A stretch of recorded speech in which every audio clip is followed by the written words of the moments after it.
Garrett? You were just talking about violence reduction, and in your answer earlier you were talking about homicide, which is something you've been talking about all week. Now, I appreciate people challenging Donald Trump's fake news, but not if they just replace it with fake news of their own. So, the last year of Mayor Johnson's mayoralty, there were 9,721 knife offences in London. Last year, there were 16,147. That's a huge increase. And in fact, every year of your mayoralty has been higher than the last year of Johnson's mayoralty. Even the pandemic year, when everyone was locked in their homes half the year, had more knife crimes in London than under Boris Johnson. I'm sure you're going to say you regret that increase. Do you also regret trying to gaslight Londoners and tell them that the evidence that they see and the data in the police statistics is wrong? I thank the member for his question. For certain crimes, the way the data is recorded is different now to what it was in previous years. Knife crime is one of those. There are certain crimes that are recorded exactly the same, homicide being a good example. There are some data we can get objectively that is clearly the same. Those who go to hospitals with injury, clearly that won't change in terms of definition.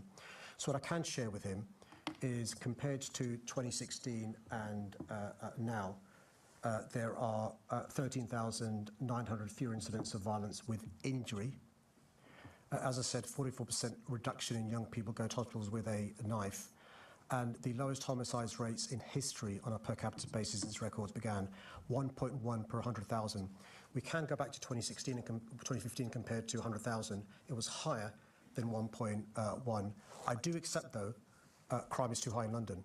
I do accept high volume crime, shoplifting, personal robbery, personal theft is too high. Antisocial behaviour is too high. Acquisitive crime is... Before we dive into the heart of the debate, make sure to hit that subscribe button and join our community for more deep dives into the issues that shape our world. Video summary. This intense exchange captures a high-stakes political confrontation over London's public safety record. An assembly member challenges the mayor's narrative on crime, specifically highlighting a dramatic surge in knife-point robberies and overall knife offences compared to the previous administration. While the mayor points toward long-term funding cuts, austerity, and specific reductions in homicides and hospital admissions to defend his record, the opposition accuses him of gaslighting the public by cherry-picking data and ignoring the lived reality of residents facing rising street-level violence. The script, a city at a crossroads.